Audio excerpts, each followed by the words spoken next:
Industrial ইলেকট্রনিক্সের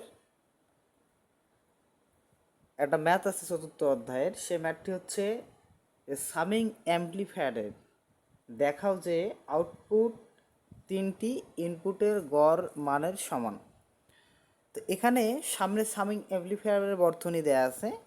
তো আমরা এক নজরে দেখি, এই যে সামিং অ্যাম্প্লিফায়ারের যে বর্তনী, সে বর্তনী সাপেক্ষে সেই লক্ষ্য করে আমরা আমাদের যে কাঙ্ক্ষিত মান, যে প্রমাণ, সেটা ইনশাআল্লাহ সমাধান করব। তো বন্ধুরা, প্রথমে দেয়া আছে, দেখেন আমরা এই সার্কিটটা একটু বুঝি। সার্কিট যে বর্তনী আছে, এই বর্তনীটি না বুঝলে আমরা কখনোই এটার যে প্রমাণ, এই প্রমাণটি করতে পারবো না। তাহলে প্রথমে দেওয়া হচ্ছে ভি, দেখো একটা রেজিস্টার দেয়া আছে এবং রেজিস্টারটা মিলিত হয়েছে এ বিন্দুতে। রেজিস্টারটা এ বিন্দুতে মিলিত হয়েছে। আবার একটি রেজিস্টর, আবার একটি রেজিস্টর, আবার একটি তিনটি রেজিস্টর আছে। তাই আমরা যেহেতু একের অধিক যদি রেজিস্টর থাকে, সেক্ষেত্রে আমরা এই রেজিস্টরগুলোকে নির্দেশ করার জন্য, সহজে বোঝার জন্য R1, R2, R3 দিই।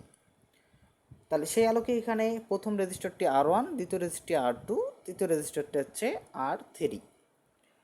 তাহলে যেহেতু এখানে ভোল্টেজ প্রয়োগ করছি, তাহলে যেহেতু তিনটা ভোল্টেজ এখানে প্রয়োগ করা আছে, তিনটি রেজিস্টর দেওয়া আছে, সেই আলোকে তিনটা ভোল্টেজের মান কি নির্দেশের জন্য আলাদা আলাদা মান দিতে হবে, অর্থাৎ নাম দিতে হবে। তাহলে এখানে যদি ওয়ান রেজিস্টরে যে ভোল্টেজ প্রয়োগ করা হয়েছে, সেক্ষেত্রে V1, আর টু রেজিস্টরে যে ভোল্টেজটা ইউজ করা হয়েছে, সেটা হচ্ছে V2, আর তৃতীয় রেজিস্টরে যে ভোল্টেজটা ইউজ করা হয়েছে, সেটা CV3।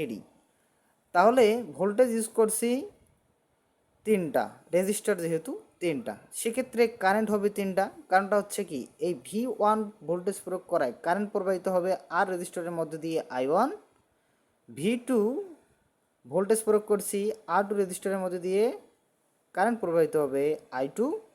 আর তৃতীয় অর্থাৎ V3 ভোল্টেজ প্রয়োগ করায় R3 রেজিস্টরের মধ্যে দিয়ে কারেন্ট প্রবাহিত হবে I3।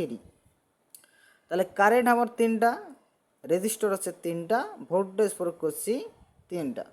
তাহলে তিনটা রেজিস্টরে ভোল্টেজ প্রয়োগ করা হয়েছে, আর সেই তিনটে রেজিস্টরের মধ্যে দিয়ে তিনটি কারেন্ট প্রবাহিত হবে।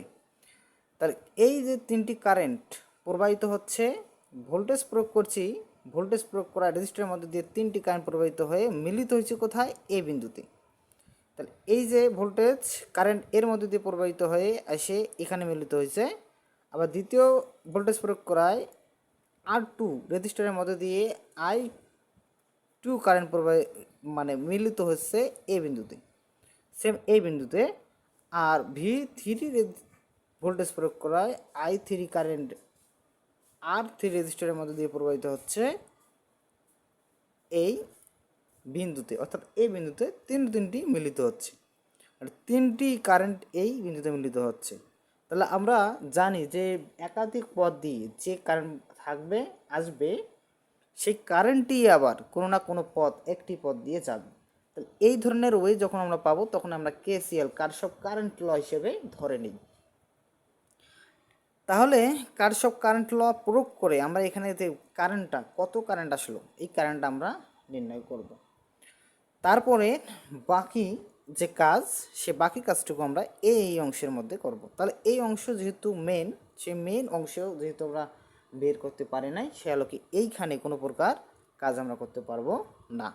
তাহলে আমরা অবশ্যই এখানে KCL প্রয়োগ করব, কারণ এখানে ভোল্টেজ দুইটা দেওয়া আছে, একাধিক ভোল্টেজ যাচ্ছে, আর কি যাচ্ছে, বদ্ধ একটি লুপের মধ্যে একাধিক ভোল্টেজ আর একাধিক কারেন্ট আগত হচ্ছে তিনটি রাস্তা দিয়ে, নির্গত হচ্ছে একটি রাস্তা দিয়ে। অবশ্যই আমরা KCL প্রয়োগ করব।